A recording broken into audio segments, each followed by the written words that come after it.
Thank you. Well, thanks for coming. My name is Cesar Milan, and I'm here to share a little bit of my knowledge, which your dogs are going to be very proud of you after you leave. So what is dog psychology? As we know, everybody has his own psychology. Giraffes have their psychology. Elephants have their psychology. We have our own psychology. A lot of times we think dogs have human psychology, and this is where we make our mistake, because we humanize them. If we understand their psychology, even if we don't like dogs, we can control them by understanding their psychology, because we're going to know how to relate to them. And dogs are very simple. Animals are very simple. We make it complicated for them by not understanding who they are and what they need and their language and how they create the behavior. They don't live in the future and they don't live in the past. We are the only species that lives in the past or the future. Yeah, this is why they develop issues, because or we live in the future or we live in the past. We're not living in the moment. Dogs and any other species live in the moment. You see? And some humans, when they have a dramatic thing in their life, they're going to now live in the moment. So meaning those humans who almost die. From that point on, the water is beautiful, the food is beautiful, you know, the wife is beautiful, everything is beautiful. He's living in the moment.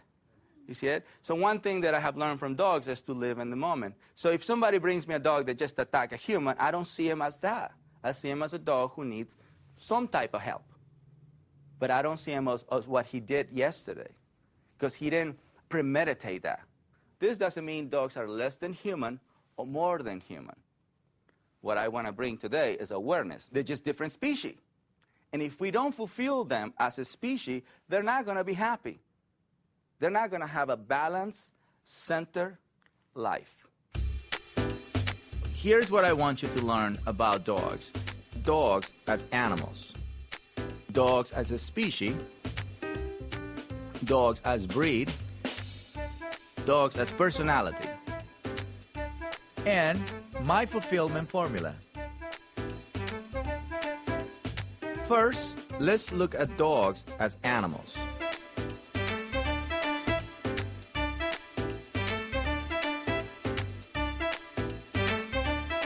Energy is beingness. Who and what you are being at every moment. It's extremely important to understand that when you meet a dog for the first time, you must learn to share calm, assertive energy. So if you don't understand what a calm, assertive energy look like, you can watch Oprah. She is calm, assertive, right? So let's see dogs in their natural habitat without the human.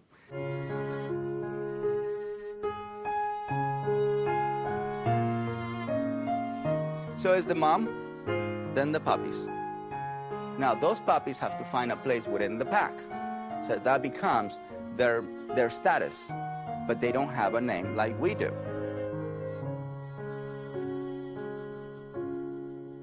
Now, the pack leader, the mother or the male, is always going to project this calm, assertive way of being. They don't project nervousness. They don't project panic. They don't project tension. What they project is this calm, assertive energy. And this is one thing that is very common among all animals. Everybody in the animal kingdom follow calm, assertive energy. So regardless if it's a male or a female, it's the same energy. And the only time they get to meet emotional energy is when they come and live with us. We're the only species that follow unstable pack leaders around the world. I'm sorry, human. This is why they develop issues when they live with us. We have a different agenda for them. When they're puppies, we want to make them our babies. And so this becomes a journey for the human. And the human is beginning to fulfill himself from day one and forgetting about what is important to them. This is the beginning of us giving control to them. Even if a 2-month-old, a 3-month-old, they know who you are as energy. Who you are is energy and activities. They don't know you as your name. They don't know you as your race. They don't know you what you have achieved in life. So if you're president of the United States, they don't know. What they know is the energy you share on a daily basis and the activities you do with them. Because they don't follow emotional leader, they don't follow lovable leader. They follow calm, assertive leader. See, the mother is calm, assertive when she's giving birth. See, so that's the first energy they experience. So you have to share calm, assertive energy before you share love. Love is a gift. We're going to be the only pack leader that loves them. Their pack leader will now create birthday parties for them. See, we're the only pack leader that show that kind of love. Their pack leader will not reward behavior. He will not turn around and say, guys, thanks for following me 10 miles. Or the mother will not say, you know, kids, you behaved so well today, let's go to Chuck E. Cheese. Dogs that live in America, they have shelter, food, and love. And those are the guys that become unstable because they're not working for food and water. Simple as that. So a dog needs to be told what to do every single day. Leadership is forever. Love is forever. But a lot of times we get a little lazy and we just do love, no leadership. Once you share that energy and then the mind goes into a calm, submissive state, then you share affection. Then you share your love. Then you share your excitement. Make sure you provide or you create calm submission first. So we need to understand the energy is something that we have to consider before we adopt a dog, before we take a dog to us, because this is who are we going to deal with. We're going to be dealing with energy, then behaviors. So if you can overpower with your energy alone, and then they develop unwanted behavior. See it? Pack leader is energy. Pack leader is no sex. It doesn't matter if it's a male or a female. If the female is strong, she rules. Whoever owns 2 to 3 dogs, sometimes they own a very tough female, right? So it's not the sex, or it's not the male-female gender, as she is a dominant one. And she is going to tell everybody. It can be 2 males following her. She doesn't see herself, I'm a female, so you are supposed to follow you. No, I'm the dominant one, you guys follow me. So understanding calm assertive energy and projecting calm assertive energy is going to be the key of having a connection with our dogs, regardless of the breed. Now, let's focus on dogs as a species. I love to remind everybody about animal, dog, animal, dog. If you master this, you're going to have the connection that you're always dreamed to have, or you knew you're supposed to have that kind of connection, but because we come in this way, we're not going to connect the way they connect with each other. So we're going against Mother Nature. One of the things I learned growing up on a farm is never to work against Mother Nature. In our relationship, we have to understand that we have to fulfill each other's need. Me as man and you as woman. In this case, we're same species, different psychology. Different psychology, the same species, different psychology. In a dog world, male or female is the same psychology. They both follow dominant type. In the human world, female is emotional first. In the male world, we're more psychological about things. And this is the battle that we always have. This is why we have to read some books about women's psychology and men's psychology. See it? Otherwise, we're not going to be able to communicate and have a balanced relationship.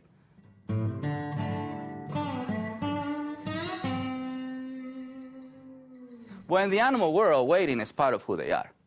See, zebras wait, lions wait, crocodiles wait. See it? And they just flow, and wow, and get the zebra, right? But they have to wait to eat. They don't just get the meal by FedEx Express. Here it is. It's a zebra. See, they have to wait, right?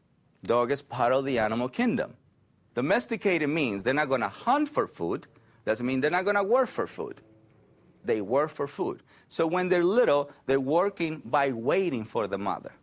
They have to wait. So the mind is already doing a psychological exercise. Waiting is psychological. Feeding is a ritual. We ask the pack to work for food and water, and this is why we walk the pack before we feed the pack. They will not get fed if the mind is excited, nervous, tense, aggressive, or dominant. They get fed when the mind is calm, submissive. Whoever I want him to eat, that's who's going to eat first. And guess who's going to eat first? Him, because he's quiet. Daddy. Not you. Back.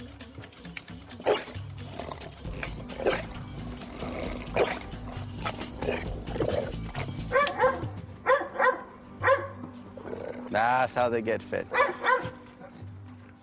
The mother makes them work for the food in that case. And the mother never comes to the den, "Hi, babies! Ha, ha, ha. You're so cute, baby. Just my baby."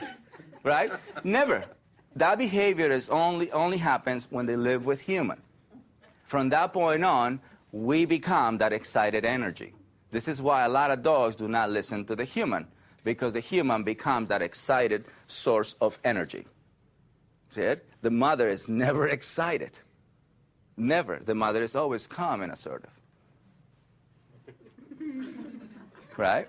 So we feel sorry when we see a dog that is under stress, or other dogs are beating him up. See, the dogs don't feel bad about it. They finish, and then they lick him. You see it? And then they go back and play it and do whatever they have. But they don't take it personal. See, we take it personal. And this is how we create traumatic experiences. So let me give you an example. One of the dogs that I work in the show, a Great Dane, who was afraid to walk in shiny floors. This dog had a bad experience, walking in the shiny floor. He hit himself against the glass, and it hurt, the owner heard this boom. The owner came in, "Oh my God, are you okay, sweetie? Oh my God." So this was the experience of a dog, right? If the owner can just come into and observe that nothing happened, that would allow the dog to get up, shake it, and walk back again. But because she behaved this way, the dog became fearful to walk on shiny floors. If the dog had that accident without the human being there, that dog would never had a problem walking in that shiny floor. You see it? Because the human created that traumatic experience. A dog would have come and smelled him, and then the dog would get up, shake himself, and then they will walk together to this side, or maybe they walk to this side. But they will never share this panic, or this feeling sorry about the dog. They don't share that. This is how they help each other.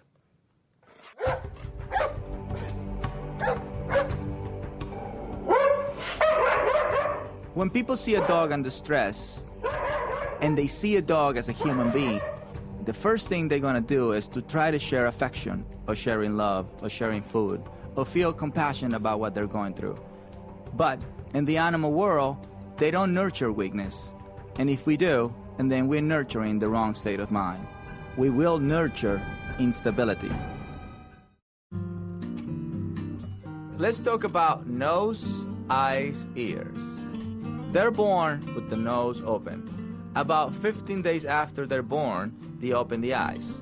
About 21 days after they're born, they open the ears. This is what I call nose, eyes, ears.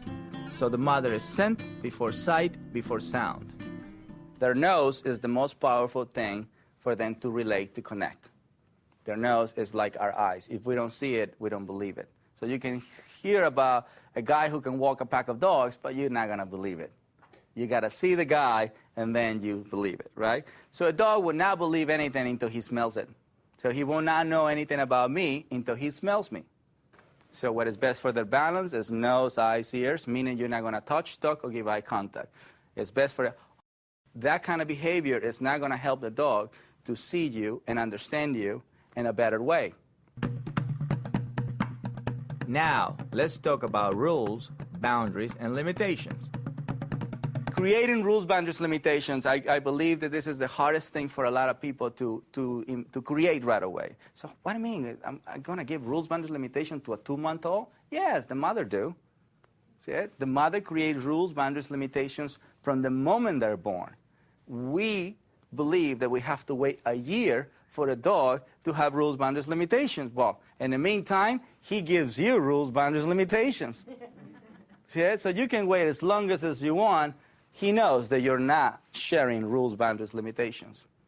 So eventually, that's what we're going to call rehabilitation, because you have to rehabilitate the position you lost a long time ago. So if you don't want to lose position, if you have the opportunity to raise a puppy, make sure you follow what the parents follow. The mother makes sure they wait, and the mother makes sure she walks with them. and then she tells them how far can they go away from the den. Those are rules, those are boundaries, those are limitations. And then the mother would allow them to experience activities with each other, and when she disagrees, she comes and bites or carries them from the neck. This is how their parents right away share rules, boundaries, limitations. Without you setting rules, boundaries, limitations, they're not going to respect you. So rule, boundaries, limitations gives you access to achieve respect. They need rules, boundaries, limitations. Whatever breed they are, if it's a three-legged dog, one-eyed dog, the dog can't hear, they still need rules, boundaries, limitations. Now, let's look at dogs as breed, how they are the same and how they're different. But they're all dogs. So a lot of times we get so caught up into the breed. All the German Shepherds are this way. No. German Shepherd is just the skill. It's just the cultural background. He's animal, he's dog. And if he's out of balance, it's because these guys are out of balance. Not because the German Shepherd, not because the name. So who they are is animal, dog, breed, name. The culture behind America love to come name, breed, human. A dog becomes a human. So we're going to use human psychology on a Chihuahua, on a German Shepherd, on a Boxer, on a Rottweiler, on a Mutt, anything. Anything, you see it? They're all going, even, mixed dogs or mutts, or however you want to call them, they develop the same side effects as German Shepherd. So it's not the breed. So do not focus on the breed when you're dealing with a behavior, because that's not where it's coming from. The breed is just the skills or the outfit that they're wearing. You see, it's how they look, right? Example, Siberian Huskies. They have the capability to travel for a longer period of time, but all dogs travel. It's just the Siberian Husky, as a breed, can travel for days. That's why it's hard for a Siberian Husky to live in the city, because there's not a lot of walk. Any breed can cause trouble, but the strongest breed will create bigger damage. And this is where I find a lot of my red zone cases. It is important to recognize the power of a strong breed. This is where the pit bulls come in. This is where the cane corsos come in. This is where the mastiffs come in. This is where all those big boys who are very, very powerful, and they can lock on a dog and destroy it. But that's not something that they, when they're little, they say, well, when I get older, I want to be in the news. Like human. A human would premeditate, blah, blah, blah. But they don't. This happens because they're living with a human who just loves the breed, but does not understand the animal and the dog. See it? So if you have a frustrated pit bull, it's going to intensify what they do. Simmer down. Emily, quiet. Emily is a classic example of a red zone case. And when pit bulls are frustrated, they're like gladiators. When I am in front of a red zone case, which is a dog that wants to kill you, then what I have to do is just put a leash on him, put rollerblades on me, and take that energy away from him. Red zone dogs is a combination of frustration and dominance. Frustration from the lack of exercise, dominance because he controls the human in the house. So these two combinations create this. You can't stop them. So in order for you to talk to the mind, you have to remove the energy from the body. This is why the rollerblades help me so much. Because when I put my rollerblades and I ask him to move as fast as he can,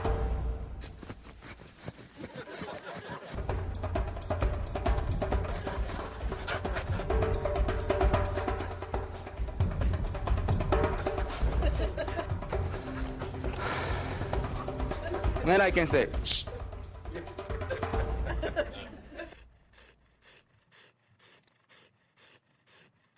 So anybody had any questions? How do I know if my dog is so out of control that I would need to seek professional advice? Well, it's best to look for professional help anytime you don't feel sure, right? So if it's something mild, a professional person should come and help you and put it together for you so you can start from the bottom to the top, right? Or at least to have an understanding how to approach the behavior. So I guess you need professional help anytime you don't feel sure about a behavior. You have to play the leadership role. And to control powerful breed, you really have to master the leadership.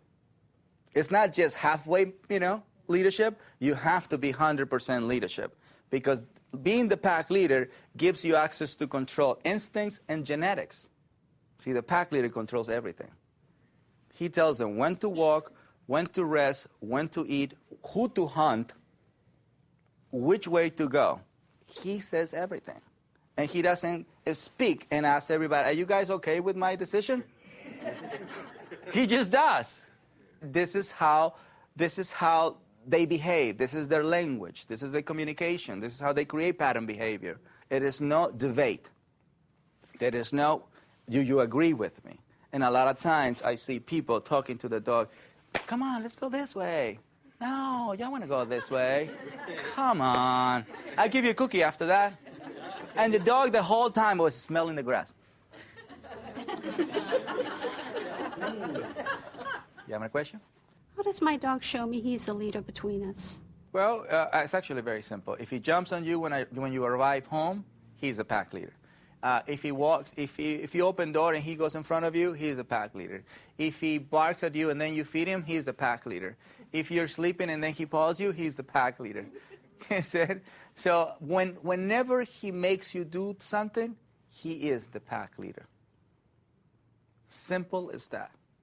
So when you wake up on your terms, you're the pack leader. When you open the door on your terms, you're the pack leader. When you walk in front of that door, you're the pack leader. When you make him do whatever you want, you are the pack leader. And I'm not talking about 80% of the times. I'm talking about 100% of the time. So if you give 80% of leadership, they give you 80% of follower. And then the other 20, they run the show. So you can't give space for them to lead you. We don't run the relationship with our dogs. Guess who's going to run it? The dogs. Because they require, in order for them to be connected, a pack leader.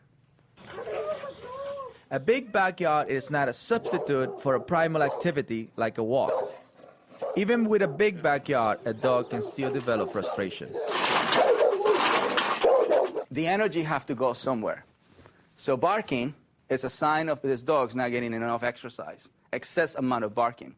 Barking is communication, but normal communication will be woof, woof, woof, woof, woof. That's normal. That's a bark, but that's a normal way of telling you somebody's passing by. But see, that is a frustrated bark, right? So it becomes this way of telling you, I'm frustrated, but I'm not going to die with frustration. See, I'm going to release my frustration somehow. Barking. Then your neighbor, your dog barked the whole time. I know, something wrong with him. And it's like right away they blame the dog, right? Yeah. So we don't take responsibility of what is happening to them because a lot of times we don't know, right? It's lack of information that make us blame them. Something wrong with me. I did everything. Everything. I tried everything. You're the last hope. Everybody said that to me. You're the last hope. So what have you tried, Bob? I gave him cookies. I changed the food. I bought a new pillow. We take him to the park every day. And he's not changing. You know what I mean? Okay. Let me explain your dog psychology then. Destructive behavior is a sign of this dog's not getting enough exercise, not being able to relieve this physical energy. So if you don't remove energy away from puppy, adolescent, adult, or senior, you're just adding more energy to his being. So this energy, instead of benefit him, his state of mind, is going to create a detrimental state of mind. They're going to move very fast. You know, they're going to be wired the whole time. They're going to be... You're going to come home, open the door. You're going to have this shit. You're going to have this excitement. Why? Because you have not drained his physical energy. You have not challenged him psychologically. He's just in the back of the house. So when we come home, we open the door. You miss me? So we see that as the dog is missing us, when it's actually a dog experienced a frustrated moment. So this can be cured or rehabilitated by us providing exercise. There are 4 levels of energy: very high, high, medium, and low.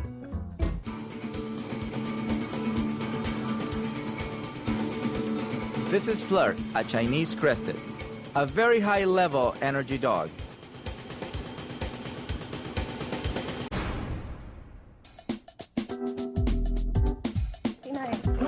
You remember Emily the pit bull. She's a high-level energy dog.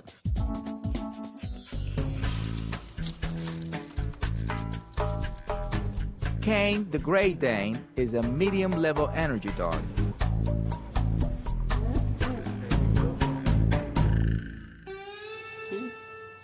This is Suki, the Shih Tzu,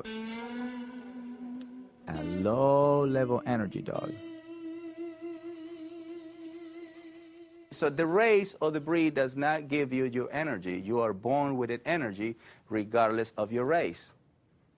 So the low and the medium are born to be followers, and the high and the very high are born to be leaders, more likely. Now, do we have high-level energy submissive type dogs? Yes, those are the happy-go-lucky type dogs. They're always doing this.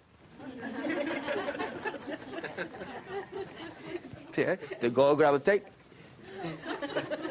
and they go. And they do the whole thing. They're always in that state of mind. But see, they're high-level energy submissive type. A high-level energy dominant type won't do things like that. You will see this. You will see tension from him. Because the energy, the dominance creates this approach. Submissive state of mind creates this. Everybody says, so which one is the best breed for me? It's not the breed, it's the level of energy. So you have to evaluate what energy you are as an individual. So some people are low, medium, high, very high. And in all this energy, there's going to be a dog lover in it. So if you choose a high-level energy and you're medium-level energy, you automatically become a follower. So your energy is going to speak for you. So you have to make sure and be true to yourself. What energy are you? My clients will come, and they're laid-back people. I love my dog, but I don't know what's wrong. The dog's... Hold it. This is holding the leash, right? And the owner and the human is just, I don't know what's wrong with him. But see, everything they do is based on the energy that they're being.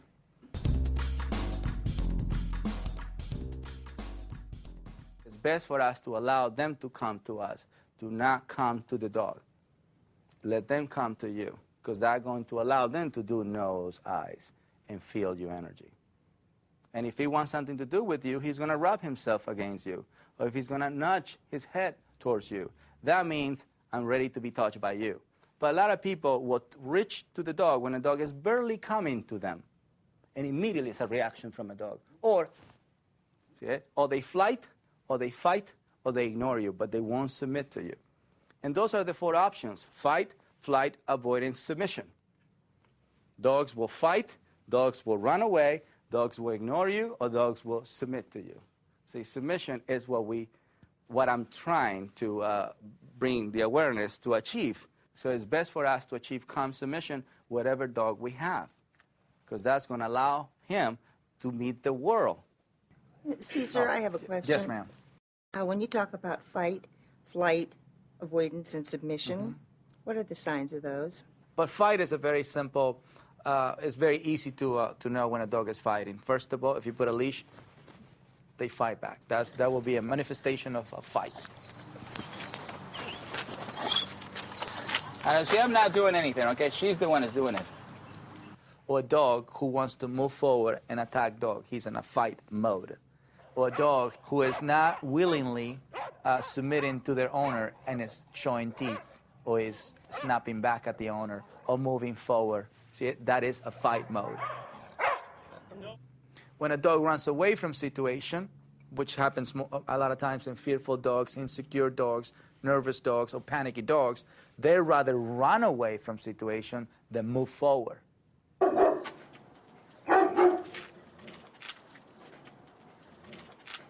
Avoidance is when you're talking to a dog or you're having a communication with a dog, regardless body language, energy, or sound.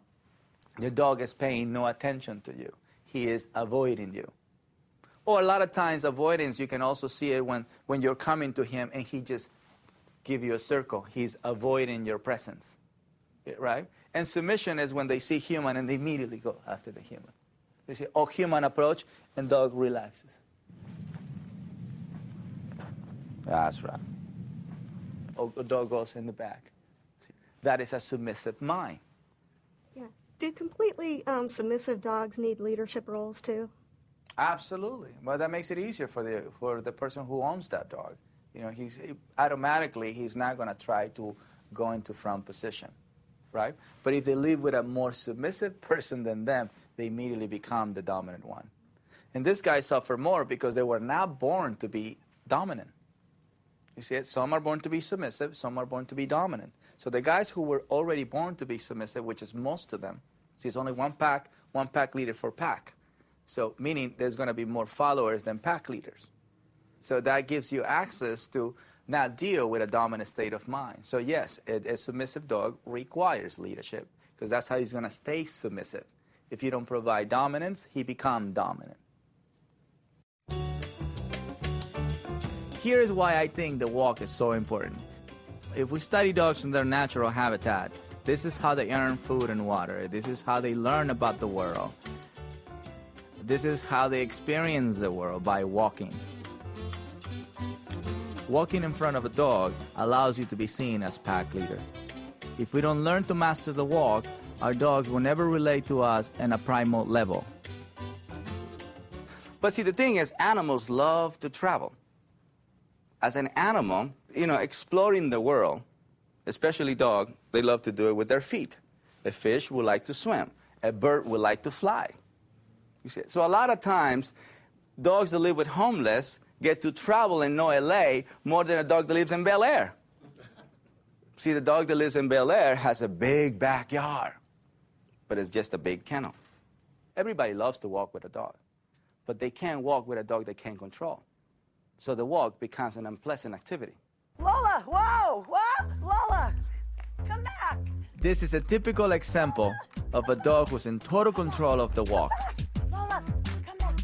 where you hear the owner calling the dog many times and the dog pays no attention to her. Lola, come.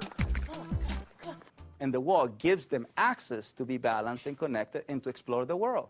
They don't want to go in a car. They don't want to take the plane. They'd rather walk than do anything else. So a simple walk is going to allow a dog to be in tune to you to the highest level of connection. This is why dogs that live with homeless people seem to be so in tune, right? And it's a cat passing by, the dog doesn't even look at the cat. And it's a person with a flexi leash, and the dog doesn't even care, right? Those dogs behave in a balanced way. Dogs that are on a leash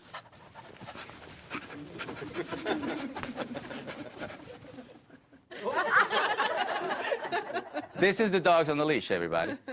And there's a human in the back. He's so cute in the front. Oh, not right now. Right? This is a lot of human. This is a human. If you notice, if you study, what I'm talking about, you're going to see that the human is in the back and the dog is in the front. And the homeless is in the front and the dog is in the back. Position means a lot. Most of the time, the owners are following their dog. But because the dog doesn't get in trouble, they say, well, there's nothing wrong with the dog, right? But that puts other people in jeopardy, especially the person who doesn't have control over their dogs, because those dogs will approach you. And if you become tense, nervous from that, it's going to be a barking contest or an attack motion. They can never be in front of you while they experience this world. Okay? So this way you're always in control moving forward.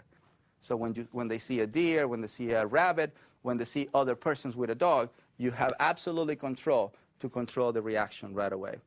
So a simple walk gives you the access to control any kind of breed. Now, let's look at dogs as personality. Personality is something that we create. It only exists in the human world. All right, so now we're going to talk about personality, which is everybody's favorite subject. This is the name. This is Billy. This is Max. This is Tommy. This is Lita. This is what we create. Personality is something that we create. A lot of people say, well, my dog loves to explore, so they name him Columbus. because he loved to explore. So they create this personality for him, and they give him this name of Columbus, right? But the truth is, all dogs love to explore. This is the truth. They all love to explore. So it's a cultural belief that dogs are human. In America, we believe dogs are human.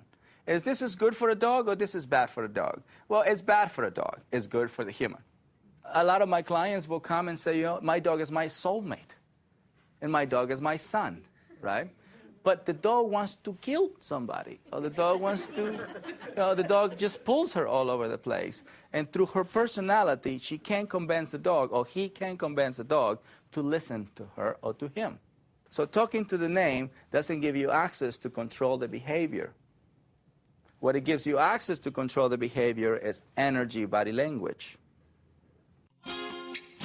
I want to explain the difference between conditioned skill and personality. Conditioned skill is what we do with their energy. Example, we want a dog to play with the ball and then he becomes really good at it. Doesn't mean he's a great ball player. That means we just condition him to release his energy through the ball. And through the ball, we can make him do other activities such as jumping over an obstacle or rolling over. This is not his personality. This is a conditioned skill. Personality is something that we create and it only exists in our world.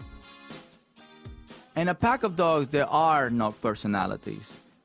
In their world, it's only two positions, the leader and the follower.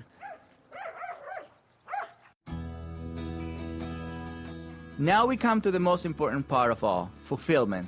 Even if you don't know anything about dogs or you have no clue about dog psychology, knowing how to fulfill a dog properly would allow him or her to be balanced. We're moving animal, we're moving dog, we're moving breed. Everything matters, but it matters in this order. If we don't follow the order, we're not going to be fulfilling Mother Nature the way the Mother Nature is intended to be fulfilled. They don't need us to be balanced. We need them to be close to Mother Nature. We need trees. We need animals. They don't need the human to be balanced. So it's our responsibility to fulfill everything in them for them to accomplish balance. Don't forget the fulfillment formula. Exercise, discipline, then affection. All right, so let's understand and apply the formula of fulfillment. Fulfillment is being able to accomplish what animals need, which we talk about it, work for food and water. And in order to work for food and water, you need to move your body and use your mind, right? That's working for food and water. Peace of mind is being balanced. When you're balanced, you relax. You're centered, you're in tune. And you don't have to be a billionaire to be balanced. You don't have to be graduated from Harvard to be balanced. See, Harvard is training, ABC 1, 2, 3. That doesn't make you balanced. What it makes you balance is being able to fulfill yourself the way you're supposed to have your life fulfilled, which is having exercise, good for the body, psychological stimulation, good for the mind, and love, of course. Those three ingredients are extremely important. I know this is going to sound very simple because it is simple. Can a walk bring fulfillment? You bet. It's very important for the animal to move forward, right? And if it's moving forward next to you, what a better joy, right? Because, again, we're going to be the species who's going to be very proud of them, and is going to love them just by following us. So a simple walk can bring balance and fulfillment in the life of our dogs. But the way we like to fulfill our dogs is love first, then exercise, then discipline. Or love, exercise, no discipline. Or affection, affection, affection. Using affection as the last activity, which for a lot of people, this is like, what do you mean? Affection, the last thing? But I love them. He's so cute. And I just, this is what I have a dog for. This is what I rescue a dog. But again, this is the human first. So we have to become aware that it's not about us. It's about them. Affection is more for the human than it is for the dog. And if you study dogs that work for the blind, you see that they have a sign that says not to give affection. By law, we can't touch those dogs, right? Why? Because at that moment, what they're doing is physical, psychological. So if you come and give affection, you're going to break the state of mind that he's in. See, dogs that become submissive, they can go anywhere in the world. Dogs that live with handicapped people go anywhere in the world. They can go on a plane, they can go on an elevator, they can go whatever. They can visit the President of the United States. They can go anywhere because the mind is calm, submissive. And if you ever study them, you will see that they don't reward every 10 seconds.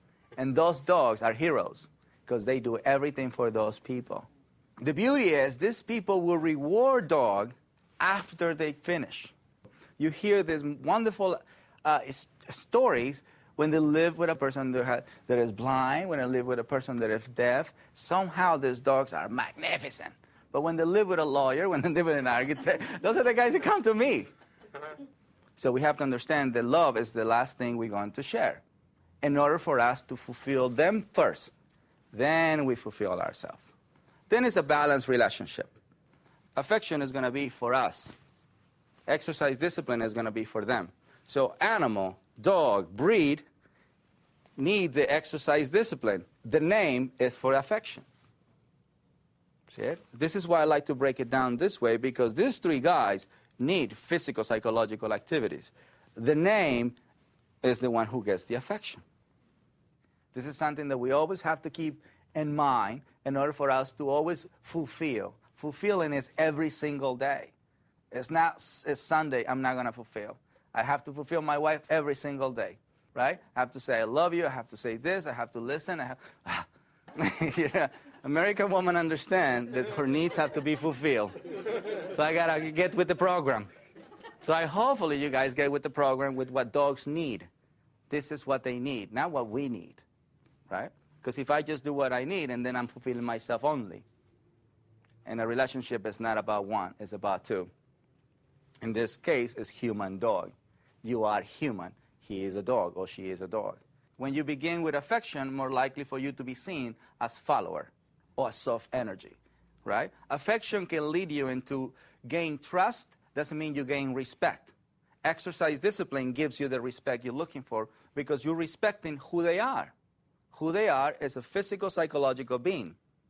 Then you share this love that only humans shares. Pack leader will never share the love we share. We will never go to Petco and buy anything. So your animal have to control his animal. Your species have to control his species. Your race control the breed, and your name control his name. Then everything about you controls him.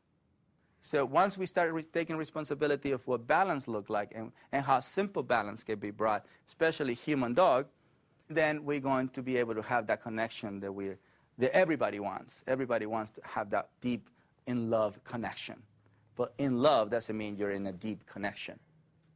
And deep connection means when you fulfill that species the way they want to be fulfilled, and then you shower it with the love. So a dog to me is a reminder of health. Dog to me is a reminder of balance. Dog to me is a reminder of alignment. See it? They don't need me to be balanced. They don't need me to be aligned. They don't need me whatsoever. I really need them. You know? Yeah. They don't need human to be balanced. And this is why the formula that I follow, or the equation that I follow, is exercise, discipline, affection. Not affection, exercise, discipline, or affection, exercise, no discipline, or affection, affection, affection. Exercise, discipline, affection. The body, the mind, the heart. This is what I want you to remember. Begin your day with a calm, assertive energy before you share emotions or excitement. Rules, boundaries, limitations are very important for the state of mind of dogs. A simple walk has a lot of meaning in the relationship between your dog and you. Being in front of the walk allows you to be seen as the pack leader. Remember, dogs follow a pack leader. Don't forget the fulfillment formula. Exercise, discipline, then affection. We just have to share this knowledge on a daily basis, and you will see a change. You will see transformation that day. But in order for this to stay that way, it's like a diet. You have to stick to it. You don't lose weight just by reading the Atkins diet. I mean, you have to stick to the program. The same thing with dog psychology. You stick to the program, you see change. The more you do it, the more the dog understands that this is who you are now.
Bye.